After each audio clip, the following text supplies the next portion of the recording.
Hello and welcome back to An Abundance of Thrones, this week's podcast looking at Game of Thrones, episode 9 of season 5, A Dance of Dragons. I'll be your host, Garrett, and I'm joined by Brad once again. Hello. I'm back. There he is, and Wade as usual. Still here. How we doing? Thought we got rid of you. We tried. You haven't got me lanced yet. Next up, flaying. Ooh. Then burnt to a crisp, so no one knows what I would look like. Woohoo! Nah, we're going to post you up for the world to see. Head on a spike. How you doing, guys? We're fantastic. How you doing? Magnificent. So welcome Recovering back. from vacation. Thank you. How was your trip to the wall? It was actually we went south to Dorne. To Dorne. No, that Very was the good. Iron Isles. Yeah, exactly. We didn't quite make it that far south. Huh. So I thought that was east. No, that's Iron Isles are northeast, actually, because they're within the north realm of actually the north. we were in Florida. Florida. So it was east. So you're more in Marine Slavers Bay area. I lied. Iron Isles are northwest of Westeros. I get my east and west confused. So Westeros. you said hi to Danny. Okay. He wishes. To our listeners, we would like to point out that this is a spoiler-ridden podcast. Ridden? We will be, an abundance of spoilers. We will be going through the show episode in its entirety. If you haven't seen it, what the hell is wrong with you? Is it ridden? Spoiler ridden? Sure. Yes, it I is. don't care. I can't speak good much. And he You has don't been English. drinking. And I'm Jesus. sodally tober. This is a potentially explicit podcast. I say potentially because even though we can be quite tame, we can also be quite filthy. So I don't know what's going to happen. Be warned. It may or may not come out. That's correct. To the business end of this episode was directed by David Nutter. If that name sounds familiar to you, it should. He directed episodes 6 and 7 of Season 2, as well as episodes 8 and 9 of Season 3, which included The Reigns of Castamere, a.k.a. The Red Wedding. Dun dun dun. Dun, dun, dun. Writers on this, the Double Ds, David Benioff and D.B. Weiss.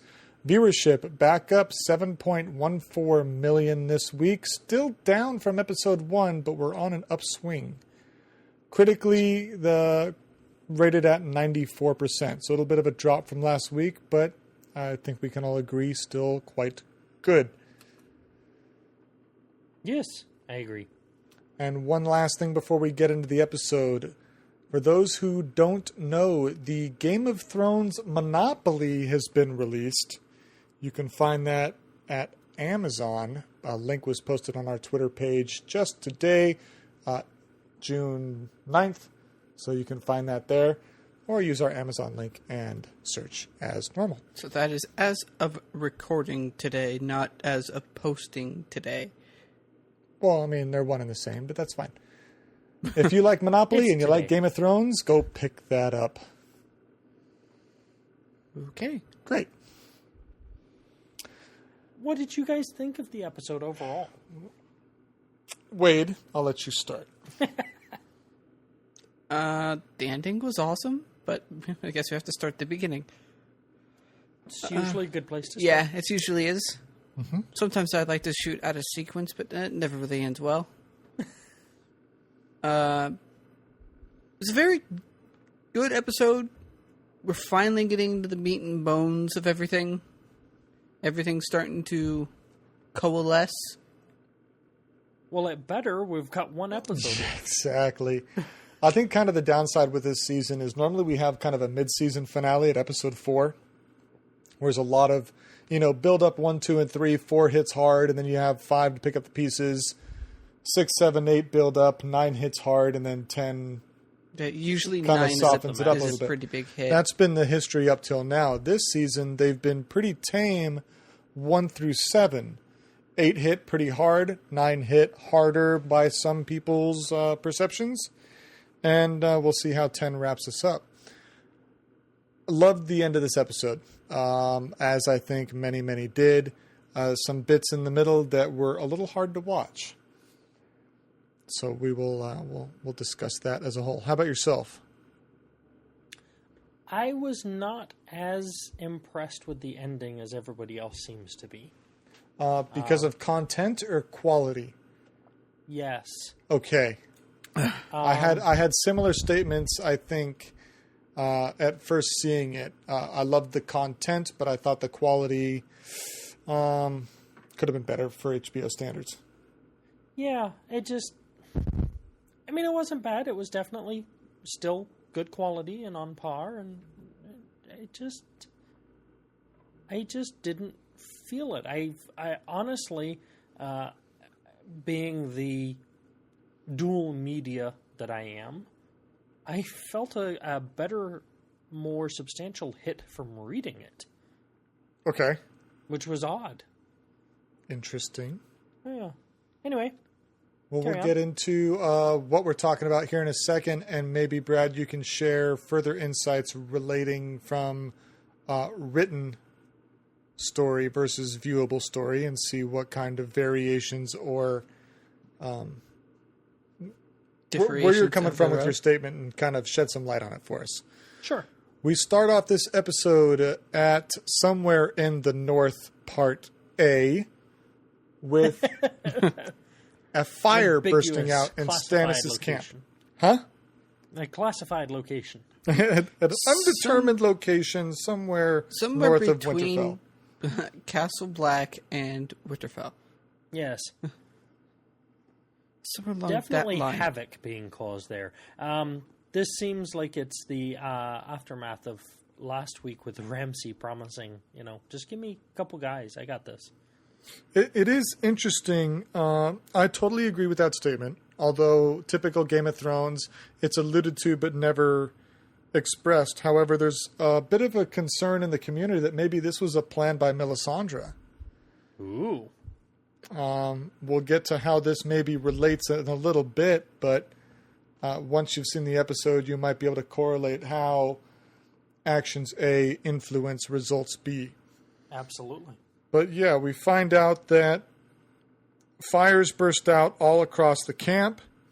The food stalls have been wiped out. Many of the horses have been killed, putting Stannis between a rock and a hard place. Definitely. I mean, we covered a couple weeks ago, his support is waning. His hired help is leaving. Now his army is being devastated. Things are not going well for the House Baratheon. Not the most optimal situation for him at the moment. Well, two of the three brothers are dead, and one is not in a good position. Yeah, not in body or in mind, it seems. Yeah. We'll get to that soon. Wade, do you have any thoughts on this? I'm kind of wondering how we're going to get to the point of how Melisandre can be behind this, considering her emotional, how do I say this? Expressions at the event at hand. I would agree with that statement. I'm not saying... she did seem surprised by it. Yeah, I would agree. Like, she perked up like she heard something. Mm-hmm. Then, came out with the lantern. So it's like, did I just hear footsteps coming across? Correct. In the snow? So. And then Stannis walks the camp talking to Davos on an update in the situation. And Stannis catches Melisandre and his wife and then proceed to have a very apparently private small council meeting. I don't know. Mini council. So, I mean, I don't think there's any small secret as to what they may have been talking about, which we'll get to here shortly. We transition north of the wall, although not by much. Maybe 100 yards. That's just a couple steps. The family is back. Did you think that Alistair was going to take over? He's going to yell, archers. So, again, dual media. I've read past this in the books. Mm-hmm. But suspending that while I try my best to suspend my knowledge while watching the show, and Sure. they did it beautifully because Alistair just those actors did a brilliant job of holding that suspense. It wasn't long, but the thought crossed my mind because they've deviated from the books a couple times, and the thought crossed my mind, oh crap, he's not going to open it. Yeah. There was that solid look where it's like, this isn't going to go according to plan. You're down there, and I'm up here. Well, it's not hard to portray that kind of emotion in that one. And for it's just like... Alistair's pretty stoic. To Alistair. Back to John. Back to Alistair. Back to John. It's like... And scene. Yeah. That's it. Alistair could have just been like, got a giant smile on his face when like, oh, back to camera. Okay. And print. We're done here. Interesting continuity thing I picked up from the community this week in that if they use Stannis' ships are not harbored at the Black... is Black Castle? The Black... Castle Black. It's No, at the wall. Castle Black's in the middle of In the the wall. middle of the wall. Yeah. The ships are like Eastwatch by the sea. I'm not quite sure where Hardhome is. I wanted to say that was west, which means it would be at... Why would Stannis be west, though, when... I don't have to look at the map again, but I thought Dragonstone... Maybe Dragonstone is west. Pulling Bear up- Island is west. I know Bear Island is west, and we talked about the Iron Isles being west. Let's take a look here at the map of Westeros. Dun dun dun. Dun, dun, dun. This is the one I want. Zoom in. I think Dragonstone is technically... I want to say it's west. I think it's southwest. I think it's almost west of Dorne. Unless it's that one right there in between the narrow sea. Okay, I need to find a better map. Need a bigger map. Need a bigger map. So Sad thing is I have a Eastwatch- huge map at just in the other room, but I'm not at the point where I can fetch it. Okay, I need to find a mega map. Okay, search. Well, files. No, Paper it would have had to have been Eastwatch Yeah, because the tower or the wall doesn't go west to the Bay of Ice. At least according to the map that I'm looking at. okay. So if they had to dock west of, at the shore, why not walk along the coast south of the wall and avoid this whole conflict anyway? Well, now you're thinking. Stop. I mean, that. it's just a small thought as to the fuck are they thinking? And there's our explicit tag. There's the explicit tag. Yay. That's right. You're welcome. Huh. Yeah, it seems like a forced confrontation. Yes.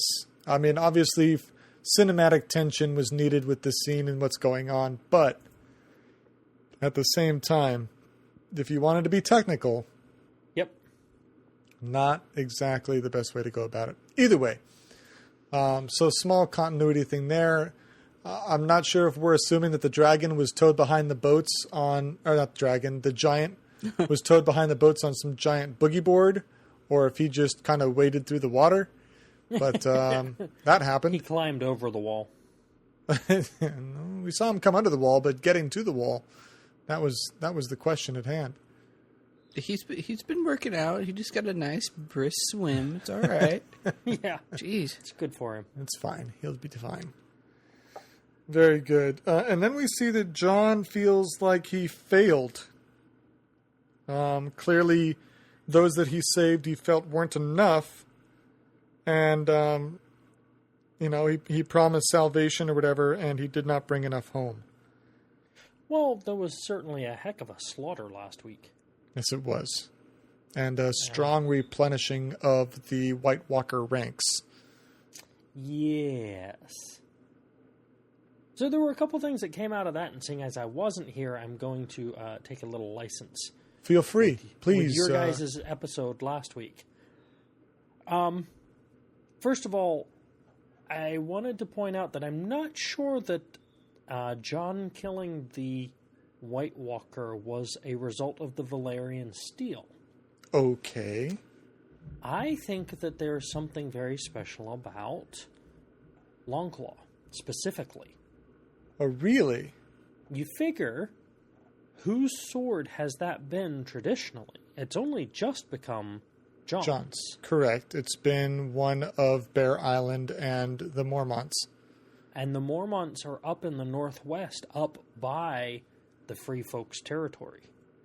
So you think that... I think that there's something magical about that sword.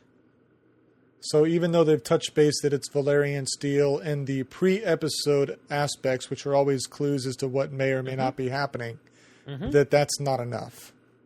I don't think that's enough by itself. There's Valyrian steel all over the place. I mean, it's not like every sword is, but you figure they melted down ice to make 2 swords. Widowmaker and Oathbringer?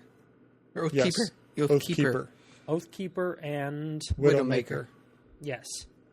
So, are they now Wraith Killers? I don't think so.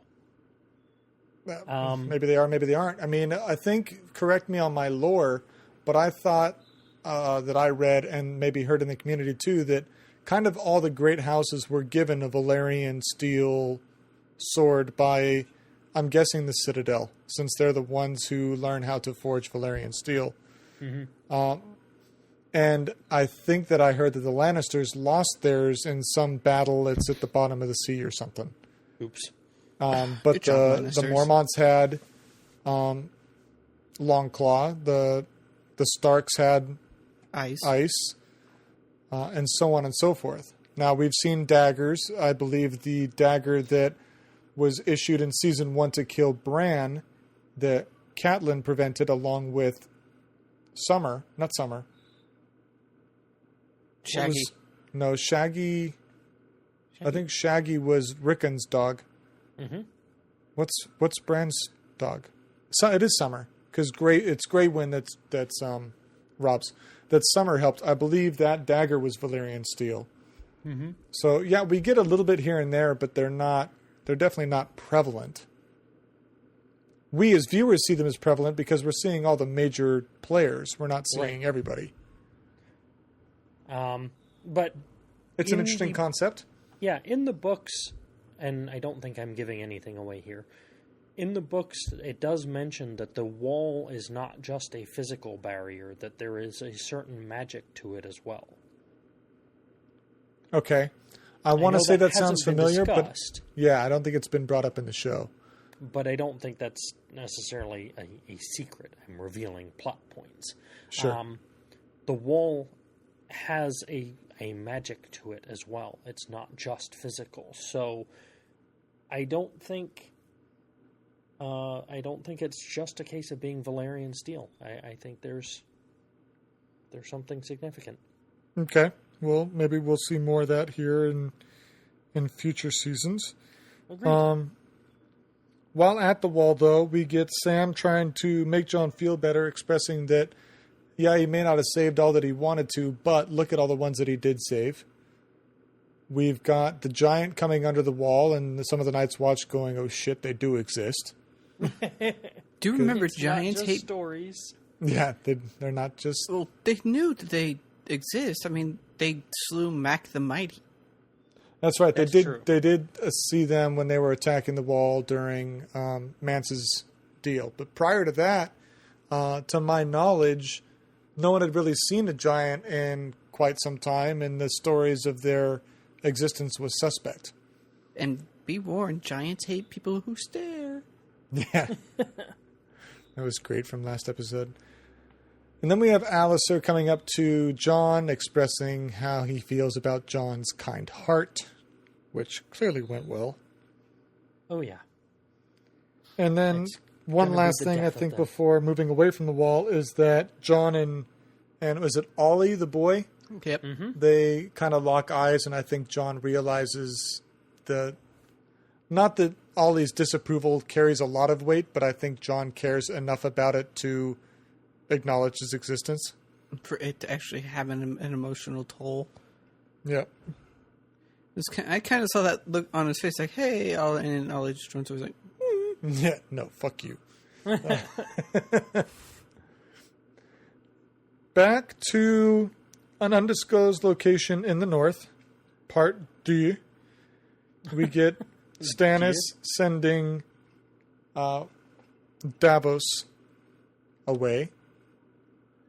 Sending him to the wall, expressing, we got to talk about, we can't march forward to Winterfell because we don't have enough stuff. We can't go back to the wall because we don't have enough stuff. So, hey, Davos, I need you to go get us more stuff, but I can't trust a messenger boy with this because he's not smart enough to act on his feet. John will just say no, and that'll be it. Messenger will be, it'll be done. But this also comes in that Stannis now names Davos his Hand of the King. No, he's been Hand of the King before. It's been expressed. I thought it was like, so you take... He's reminding him. Yeah. He's just reminding him that you serve me and you're doing a task by my order, so go do it. Get lost. Yeah. Davos tries to take the princess and the queen with him, and Stannis clearly has his own plans in mind. Dun, dun, dun. And denies that request. Anything more on that for you guys? Not really. He seems to be distancing himself. Yeah, he's starting to get a little cold, huh? Mm-hmm. And then Davos goes to visit Shireen and gives her a little present, knowing that he's going away. Very artfully carved stag, I might add. Yes. That's, I don't think, something your everyday soldier could whittle. Especially with a third less of a hand. Yeah, missing some fingers. Digits. Yeah. Well, he's not your everyday soldier. That's correct. He is the Knight of Onions. He is the smuggler. The Onion Knight. Clearly, I mean, I love these scenes with those two because you really see kind of the love they have for each other. Davos expresses, too, that had he listened to his son trying to get him to read and whatnot, maybe there'd be a different situation that have gone on. We know that the son died in the Battle of Blackwater. But, there's definitely a lot of love between these two characters. Mm-hmm. Cool. I agree. And it's evident. Yep. Wade, anything from you? Nope. Okay. Going south, way down south to the sunny country of Dorne. Jaime is brought before... Way down south. Jaime brought before Prince Doran, along with... is it Ilana? Oberyn's... I believe so. Alana Sand, Tristan or Tristane, depending on your pronunciation, and Princess Marcella. I've heard it said both ways, and I forget how they said it in the show. So sue me. Please don't. Yeah, please don't. And Jaime kind of gets called out. Why is he being all ninja? Why is he sneaking into the country and not just being political and diplomatic about it? In which case he expresses the threat on Marcella, the necklace that was sent back in the mouth of the viper. Yep. Knowing that there was only 2 necklaces of its kind, one around Cersei's neck and now one in the viper's jaws. And we get an interesting little whodunit look between Doran and Ilana. Although we know who done it. Oh, we know who done it. We think Doran know who done it, but nothing was done on either way on who done it. Marcella expresses... it does create some interesting tension there. I think Doran is starting to wisen up to... He tries to play the long game, but it seems that he misses a few pieces here and there. Or it feels that way, and I think his eyes are being opened that, not everybody's towing his line. Yeah, I don't know if he's being oblivious so much as I think he's he's acting on the side of trust, but very much of the mentality of, I'm trusting you to do the right thing, but if you screw me, there will be punishment for that. Well, we get into that. Yep, well, there's a follow-up scene for that dives into that a little bit more aggressively. I do want to touch base, though. Previously, we were talking about the location of Dragonstone, and based on the map I'm looking at now, where the map is carved up into all the different countries, or the realms, so to speak, the stag is indicated on the east side of Westeros. So Dragonstone would most likely be there. And Hardhome is northeast. So it's far northeast. Yep. Fantastic. Either way, though, they could have, walked on the south Sailed side of the around wall. the wall. Why overcomplicate this thing? Drama, sir. Drama. We gotta have the drama. Drama. So Alana decides to insult Doran after not toasting to Tommen, first of his name, King of the Andals, and blah, blah, blah. Waste of good wine. Waste of perfectly good Dornish wine. All over, I can assume, is a finely stitched Dornish rug. But, apparently they know how to get wine stains out in Dorne. OxyClean. Sorry. By now, get free shipping. Dornish clean.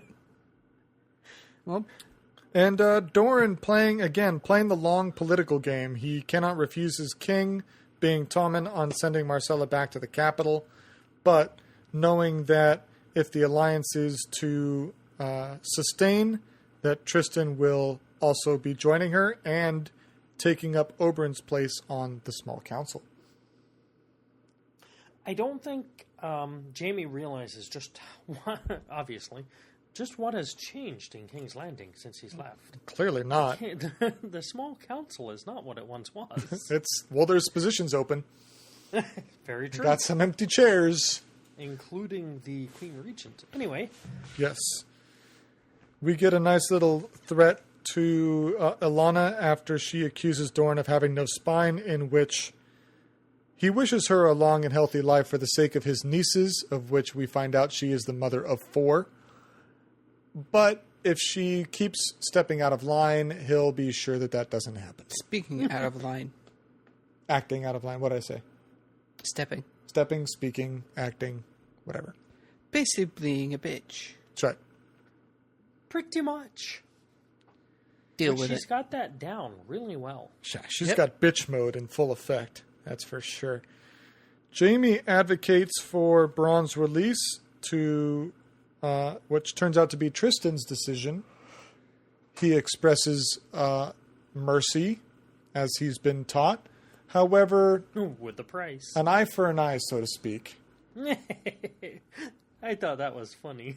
That's great. I do also love, before we get to that exact situation, we go to the cells. Oh, come on. This is way better. We got Hottie playing Get My Hand Slapped by kind of a hottie. And she's playing the psychological game and not necessarily the speed game, as we learn from this scene. Mm-hmm. And then Oberyn gets taken... Oberyn? Not Oberyn. Bronn. Oberyn. Oberyn's dead. I miss Oberyn. He was a good man. Bronn gets removed from the cell. He's not sure if this is going to be a pleasant or unpleasant walk.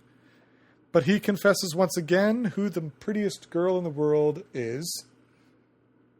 And she is accused of being a slut by her older half-sister. By that time, which is hilarious to me. For me, if it was like, I'm being let out of this cage, as far as I know, you're still staying in it. Yeah, screw you. You are no longer the most beautiful woman in the world. You are pretty, but... Well, but hold on a second. She poisoned him, then she flashed him, and gave him the antidote for no real benefit to her whatsoever. Knowing Bronn? What? He's appreciative. Bronn, I almost would expect Bronn to be like, no, I'm out of here, screw you. I think he was promised a more beautiful bride by Jaime. I'm just saying he's keeping his options open. Maybe this is the one. Wouldn't he be lucky? So, back to Doran's, I don't know, what would you call that? Man cave, couch, pseudo throne room? What? I don't know. Man cave. His tasting cellar. I see a gnarly wine bar behind Jamie. Bronn gets brought in. He remarks on the appearance of the pie in front of him. Gets his punishment. And is offered soup. It's a one condition. That was hilarious. I'm sorry, but that was just awesome. That was pretty good. How about some soup? Yeah. Maybe soup is more in your immediate future. Mm-hmm. He does kind of get up holding his jaw in a way that would make the statement make more sense. Anything further there? It was just a flea bite. It's just a flea It was bite. just a flea bite. Nice. Across the narrow sea to Bravos. I almost said Marine there, which is not true. And we have Lana, a.k.a. Arya, selling her clams and cockles. A.K.A. no one. A.k.a. someone. Yeah. She hasn't graduated to no one yet. Oh, She's sorry. just someone. She's not trying to graduate to no one. Apparently not. She's just... Because the man said she's not ready to become no one. But she may be ready to become someone else. Correct. Ha! He has been paying attention, folks. It's a rare occurrence, but it give does him happen. an iron coin. So she pulls up to the thin man with her cart. He calls her over, although her eyes wander elsewhere. She sees the sails of the Lannisters. Even though she's prepared to poison the thin man, as we assume is what she's doing. Excuse me. But she has bigger fish to fry in the world of Arya. Not in the world of Lana. I don't think it was specifically the sails of Lannister that caught her attention. It was some shining gold armor. No. Who's the bodyguard? Damn Isn't it a guy that's on her list? It is. I just forget his name. The shiny gold armor that he's wearing. Yeah, but I mean, from at first when I saw it, I just saw the big bright red sails, and I thought that's. I mean, I would think that would catch my eye before an individual, but I don't have no one's training. But she followed it down, and oh yeah, he's got her full attention. He definitely does, and she is playing. Playing it pretty smart to a point. I mean, she's following them while also maintaining her fair distance and maintaining her role. Cover. She's been seen, though.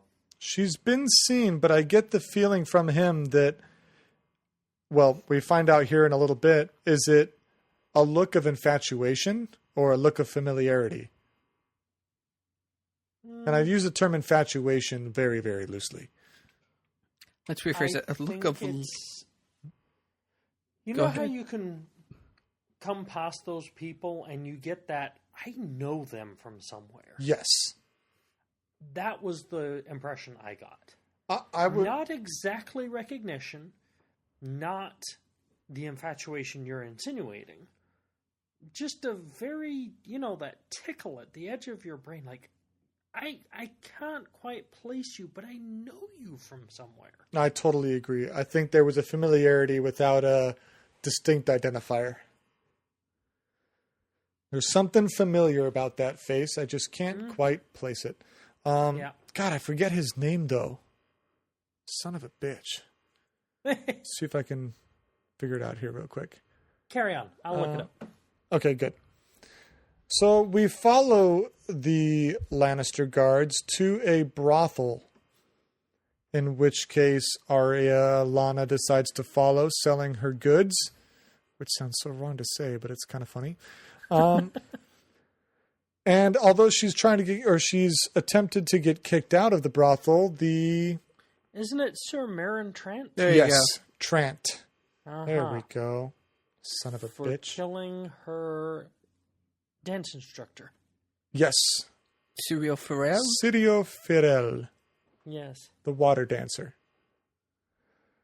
So Trant has got very specific tastes in this brothel.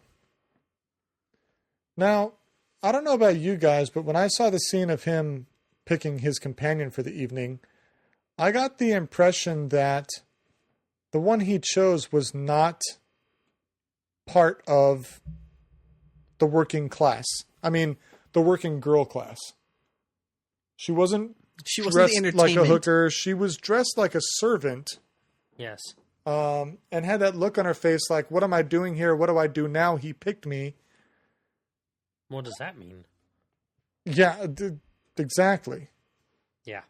No, I got that impression as well. So, I mean, they were fishing hard to fulfill the desires of This was Trant. not part of the usual lineup. Correct. Any... well, let me ask this. Is this in the books? Um, Because I have a follow-up question, but I don't know if you are already versed. not clearly. I believe it is, but I'm not clear on it. It's been Okay. a while. And my word, I would have taken any of the other girls. Those girls were damn. That just shows the perversion that this guy has. Not only is he an asshole and a bastard, but he's a pedophile. I know, but oh man, that last girl. Whew. So my question is, if they need to have a fresh one for him for the next day, how many other girls do they have here? Or is this seemingly available girl selling cockles and oysters a viable option for this establishment to put to work? I don't think so. I mean, she was shooed out pretty quickly. But there was still another look of in the brothel for who are you? Or maybe Yeah. in the brothel it was, I kind of like that look. I'm just wondering if she's going to try to make herself available so that she can cross another name off her list. I don't remember clearly. Okay. So I won't say one way or the other. Although I would like to point out that contrary to the no man, contrary to his instructions, she does have Needle saved. Yep. She does. Now, Now, in the books, she keeps going back and checking on Needle. and practicing with Needle if memory serves. Yes. They haven't touched on that in the show. Now, Yeah. there's some interesting theories floating around the community in that when we saw Jackin, a.k.a. Faceless Man, talking to the other girl in the House of Black and White and saying that, and we saw this early on in, what was it, season 2 or season 3, where she saved him, and the many-faced God doesn't care who dies, a death is a death. If she kills Trant with the poison, she, in one way, could still be serving the many-faced God. However, if she goes and fetches Needle and kills him with Needle, then she's quite clearly only serving herself. And the parallels that it says between using the poison versus using Needle. Well, and her sort of transformation. are you using it for, are you doing, how do I say this?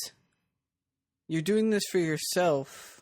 I think it's doing it for yourself either way, whether you use the poison or Needle on Marin Trant, but we still have a despicable person in the Thin Man. It's true, but my point is that by using the tools from the many-faced God in the House of Black and White, yes, it's serving her own agenda, but it also is moving towards that side of the fork in the road of Needle the transition is versus... very much an Arya thing. Exactly. Whereas if she uses Needle, she's still stuck on the path of maintaining Arya and kind of assimilating, but not really.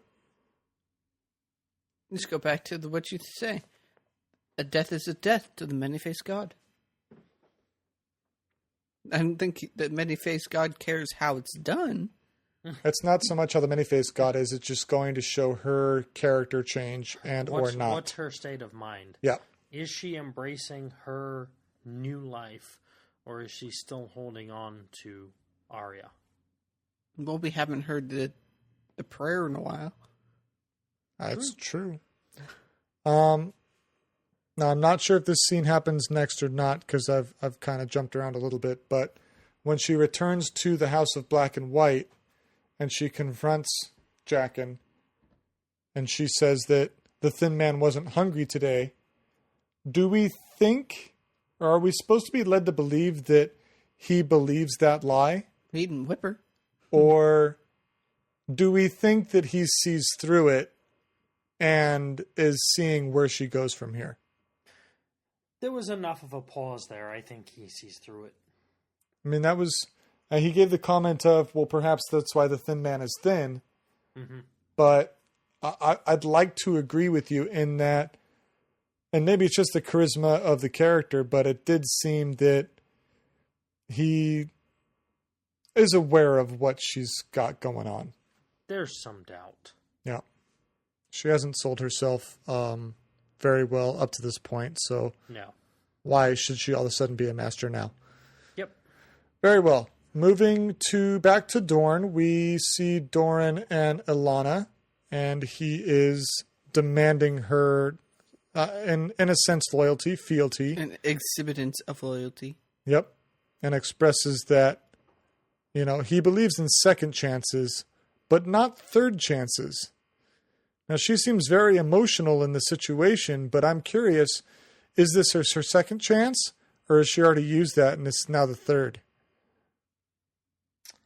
I think in this scenario, this is her second. This is her I think second, so. and she's being forced to do something she doesn't want. She doesn't believe in. Yep. Because, he pulls away from her pretty strong in that scene, and right before he makes the second and third chance statement. So I just wasn't sure if he was making her go through the ropes of forgiveness, but at the same time saying that, you've burned this bridge. Well, It's unclear. To see the response, the expressions on the face of the Sand Snakes. Yeah. They're not on board. Well, I agree. They're following Mom and Aunt. Now, question I had, this goes back a little bit, but we know that she's the mother of the youngest one, the pretty one. Mm-hmm. Do we think she's the mother of the middle one as well, or we know that the one was of a different mother, because Oberyn came to visit her and brought her with him back to Dorne. But the second one was a little confusing. I thought she was the mother, but I've heard it said that she wasn't. Just the youngest one was, and then 3 additional that we haven't seen yet. So there's 8 Sand Snakes total. In the books or in the show? In the books. Okay. The ones that we have seen on screen, the 3 that we've seen 3, right? Correct. Are Obara, Uh-huh. Tyann, and Nymeria. Okay. Correct. Obara is... The spear thrower. Yes. She was mothered by a peasant. Correct. Although it's tough to say Alana's a bastard, so saying she's a peasant, it doesn't really carry any weight in Dorne. Anything else? No. Okay. Nymeria was mothered by an Eastern noblewoman. Okay. And Tyann, the youngest, who you're referring to as the pretty one, is the only one mothered by Ilaria. Only of one? The 3 that we know. Of the 3 we know, that yes. we know. Okay. All right. She's the only one mothered by Ilaria. Okay. Now, according to the book, Ilaria is the mother of 1, 2, 3, 4, 5. Okay. But in the show, they expressed 4. Yes. Doran says that she's the mother of 4 of his nieces. So. Yep. There we go there. And speaking of Ilaria, she makes a visit to Jaime and gets a little jab in that the rumors of him and Cersei and or tales, have not gone deaf on Dorne. Alara's very much informed as to the relations and expresses that, hey, in Dorne, no one would care. And if you were born 100 years ago and born a Targaryen, no one would care. Mm-hmm. But you weren't, you're not, and you've hidden it, so people care.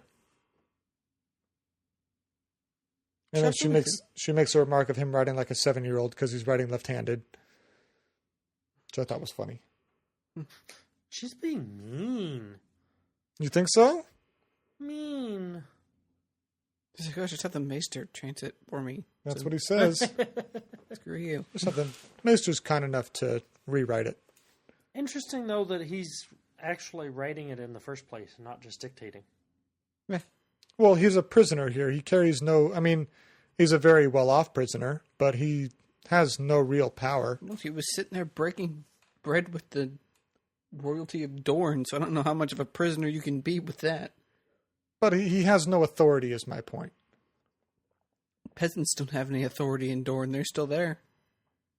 They don't break bread with royalty. She's a bastard, and she broke bread with royalty. She being Alana. Well, she still has the sand snakes behind her. Not, well... More bastards. That matters much to They're all bastards. Duran. So, back to undisclosed location between Winterfell and Castle Black. Castle Black. First, I believe we start off here with Stannis visiting Shireen, talking about the book, A Dance of Dragons, in which it tells the tale of the Targaryens' civil war and fighting for the command of Westeros. Whose butt goes on the throne. That's right. And then Stannis pretty much telling us exactly what he's going to do. He's got to do something he doesn't want to do in order to fulfill his destiny as he sees it. She says whatever she can do to help, she wants to do because I love you, Daddy, and I want to help you, not knowing that Daddy wants to burn her at the stake. This is a real turning point. We've seen Stannis get steadily colder. Yeah, I just thought this was really interesting when we had the episode, 3 episodes ago, where we got the monologue with Stannis about doing everything he could to prevent the grayscale from progressing. Mm-hmm. And we get this polar shift now from... I mean, he told Melisandre earlier on that he'll never sacrifice his daughter, anything but that. And here we go. Now, back to Wade, your statement of how did Melisandre, why would it be a potential for her to orchestrate the attack on the camps? By the way, Father's Day is June 21st. Oh, okay. Don't burn your daughters, just saying. But it might mean that I have a long and prosperous life. Don't burn your daughters. That's what I'm saying. So, the statement, though, Wade, is that Melisandre has been wanting to sacrifice King's blood to the Red God for some time. And now we're at the situation where she has the opportunity because Stannis is at that breaking point. He has no option. He can't go forward without something changing. He can't go back because he doesn't have supplies. He feels the only option now is to succumb to the whims of the Red God and sacrifice some King's blood to the Red God. Okay. So you asked how this could be a plan by Melisandre. She still had that emotional thing with the attack. I agree. So. I'm not saying it was her plan. I'm saying some of the community felt that it very well could have been given the actions that followed. I don't think she orchestrated the fire. I don't think she planned the fire. I don't think it's outside of the realm of possibility that she used that event to push her agenda. She orchestrated the fire, and somehow she killed, how many horses? Listen, I'm not saying this is my view. This is what I've heard in the community. I'm on board with you guys. I believe the attack and the fires were by Ramsay. but she used the situation to push her agenda to Stannis, saying, what choice do you have? You're not going to win this without doing this. And she opportunistically may have used it. Yes. Correct. I agree. But some of the community, fans like ourselves, feel that she may have had more of a hand in that attack at the beginning. Oh no, pull the guards away from this corner. So, yeah. Anyway.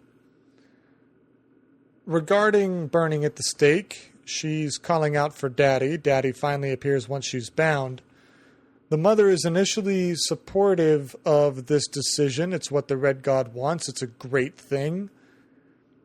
And then, which I really hated about this, is that at an instant she changes from being the mother that despised her daughter all through life to being maternal again and advocating to stop this. Why didn't you like that? It was completely out of character for everything that we've seen from her up till this point. She never gave any maternal care to Shireen until they're burning her. You know, she had her locked up like a slave when we first met Shireen because of the grayscale, because she couldn't give Stannis any sons. And now all of a sudden she's freaking out and wants to save her daughter. It's okay to burn everyone until it's your daughter. Then you have a so run after it for it. Maybe it finally struck a chord with her. I just thought there was no lead up into that. It was just so off the cuff, from left field. Sure. So it didn't really make sense to me. If it was Stannis, maybe, to maybe show some confliction because he did express how much he loved her, and now he had to make this decision. And maybe if they did it where it was too late for them to really save her, I would have believed that a little bit more than Mom deciding to be maternal. Understood. Okay. Anything else, Wade? Nope. Nope. Next scene, Great Pit. Marine. We visit Marine for the final scene of the show, the final destination, rather, the Fighting Pits, to which Hizdar Zolarak is late to the party. Do we have any assumptions as to what he is making sure goes according to plan? I don't remember from the books. I'm going completely out on my own on this. It's about time. Not sure. I'm not sure that he's not involved with the Sons of the Harpy. I think we as fans are led to believe that he is involved. I mean, he was in prison before. He's Lord or Highborn in Marine, and we know that the Harpies are kind of the action takers of those essential lords, former masters.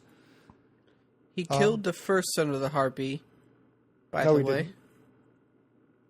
That was a slave that she beheaded in front of all of the town. Oh, okay, so that was wrong. Yeah.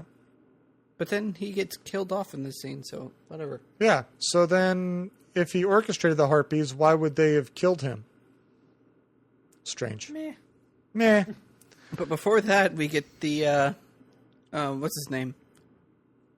The Knight. The Westerosi Knight. Okay, well, before that, we've got a fight in the pit with a big, strong man and someone smaller and quicker. And Dario's got a nice little statement in which strong men only have muscles in so many places, and most are too slow, or all were too slow to stop Dario's blade. And he was betting on the small guy, assuming that small guy was him. Not everybody's like him. Not everyone's like him. Although, interesting little clip between Dany and Hizdar where she accuses him of, he says in his experience, the strong men do better than the smaller in most situations. And she accuses him, well, have you ever had to actually fight anybody? Have you ever actually had to kill anybody for your own life? While they were trying to kill you? Yeah. That kind of shuts him up. And then Dario has to shut up because the big guy wins. Blah, blah, blah. And we get a nice little moment from Tyrion saying that his father would love him. His father would love Dario. Not Dario, Hizdar. So yeah, that happened. And then we get Jorah, who... Still trying to claw his way back into favor. Yes. And he enters, or when he enters the arena and he makes his pledge, I find it interesting he didn't do it in the common tongue. I think he did it in Dothraki, because I don't know that we've seen he knows High Valyrian. Come at that again? When Dario greets, he says, fight and die for your glory, O glorious queen, in the pit. Mm-hmm. He doesn't do so in the common tongue. It's subtitled. He's speaking a different dialect. Yes, High Valyrian. Have we ever seen him speak High Valyrian up till now? We know that he knows Dothraki. That's a good question. Okay. Thought for to be investigated, muddled over.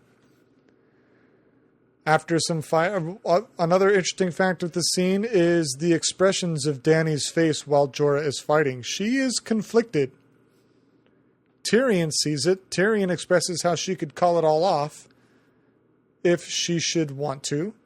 And Hizdahr expresses that she cannot. That would violate the traditions of the fighting pits. But she's moved by his potential demise. She's willing to exile him, but she doesn't actually want to see him dead. Agree? Disagree? Comments? I think she's getting very tired of these traditions. I think she was tired of him before they started. Very true. I mean, we see even in the scene just prior where the beheading of the smaller man and the blood in the pit, and she says, "This is glory. This is what makes this so great." Yeah.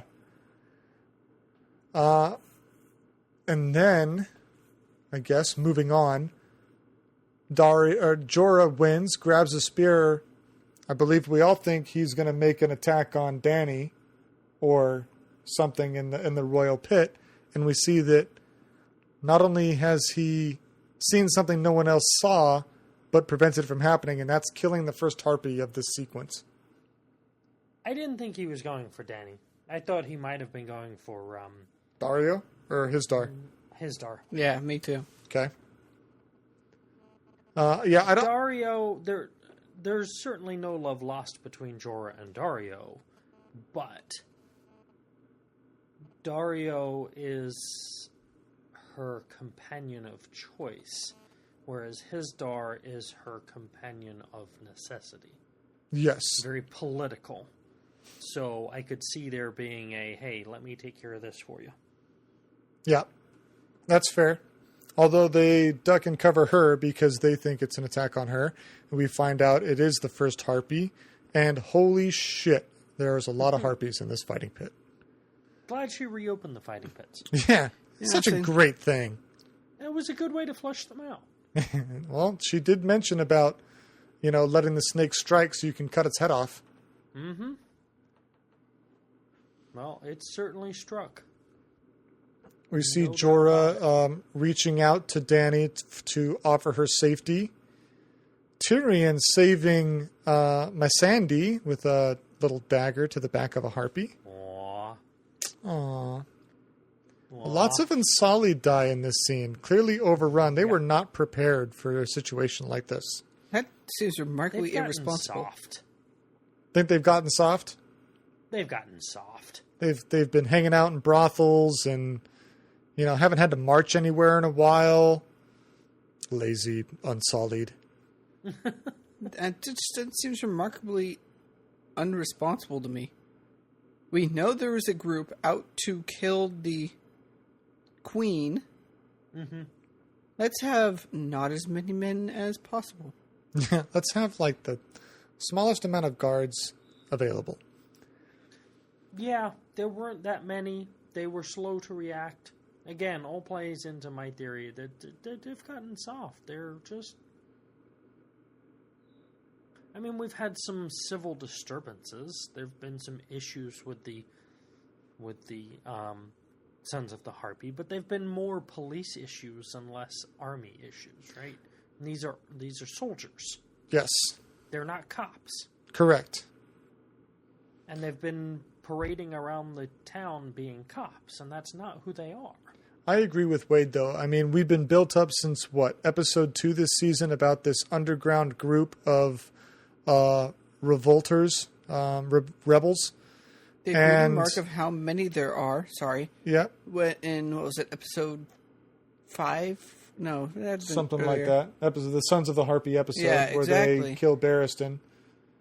Speaking of, apparently we're led to believe that Grey Worm is still healing. So, I mean, I guess he needs extra time to heal. He hasn't been in, 4 or 5 episodes? It's been a whole, tournament. We've had enough time for Jorah to rise to the great fighting arena.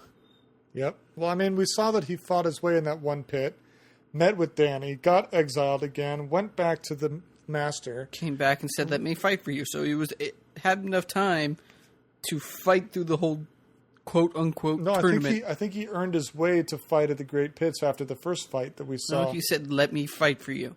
In terms, there would be more in this pit. He came in and said, "You said the one who wins in the things earns a chance to fight in the Great Pit." And he said, "I won." No, but he still has more fights to go. I don't think he does.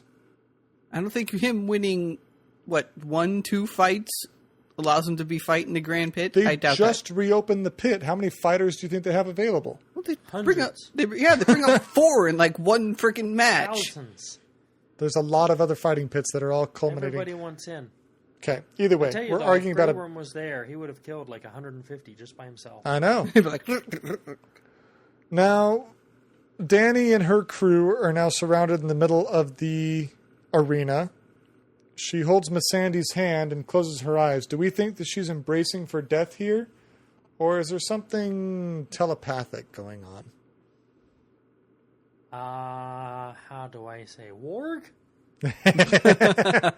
Bran, where are you, you little bastard? Yeah.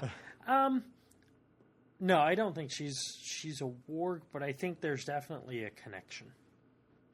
I think there was a definite unaudible cry for help. Although the look on her face when he roared, because that definitely looked like a surprise and not a, smirk of fulfillment. Mm-hmm. So there may have been a connection, but definitely some doubt on if it was going to be followed through or not. Well, again, my own theory, and that's all it is.